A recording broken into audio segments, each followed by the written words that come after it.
भाई दूज की कहानी सुनाने जा रही हूँ, आप ध्यानपूर्वक सुनिए। यह त्यौहार कार्तिक शुक्ल पक्ष की द्वितीया को मनाया जाता है।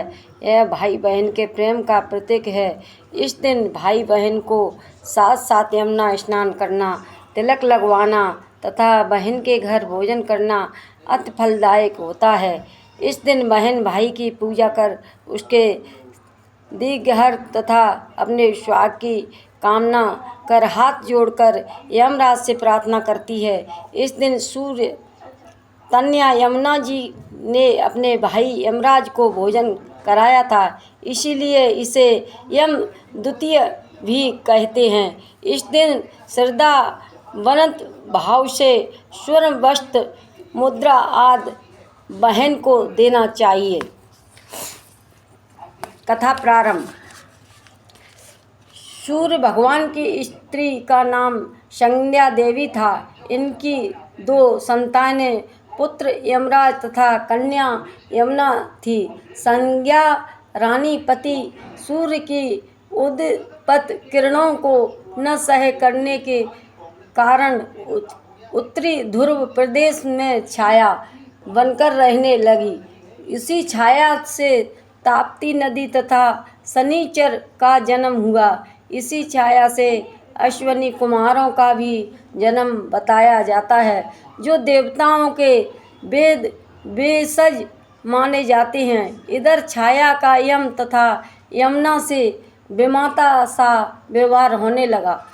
इससे खिन्न होकर यम के अपनी एक नई नगरी यमपुरी बसाई। यमपुरी में पापियों को दंड देने का काम संपादित करते भाई को देखकर यमुना जी गोलोक चली आईं। बहुत समय व्यतीत हो जाने पर एक दिन सहसा यम को अपनी बहन की याद आई। उन्होंने दूतों को भेजकर यमुना को बहुत खुजवाया, मगर मिल न सकी। फिर स्वयं ही गोलोक गए, जहाँ विश्राम घाट पर यमुना जी से भेंट हुई।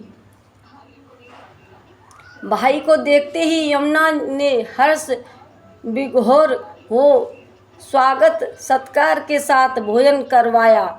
इससे प्रसन्न हो यम ने वर मांगने को कहा। यमुना ने कहा, हे भैया, मैं आपसे यह वरदान मांगना चाहती हूँ कि मेरे जल में स्नान करने वाले नर नारी यमपुरी न जाएं। प्रश्न बड़ा कठिन था। यम के ऐसा वर देने से यमपुरी का अतिष्ठ ही समाप्त हो जाता है। अतः भाई को असमंजस में देखकर यमुना बोली, आप चिंता न करें, मुझे यह वरदान दें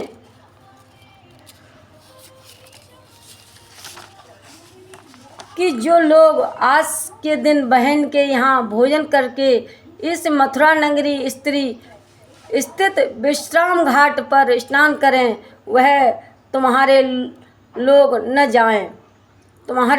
न जाएं। इसे यमराज ने स्वीकार कर लिया। इस दिन जो सज्जन बहन के घर भोजन नहीं करेंगे, उन्हें मैं बांधकर यमपुरी को ले जाऊंगा और तुम्हारे जल से स्नान करने वाले को स्वर्ग प्राप्त होगा। तभी से यह त्योहार मनाया जाता है।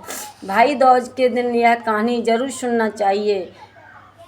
बोलो भाई यमपुरी की जय, बोलो गंगा मैया की जय।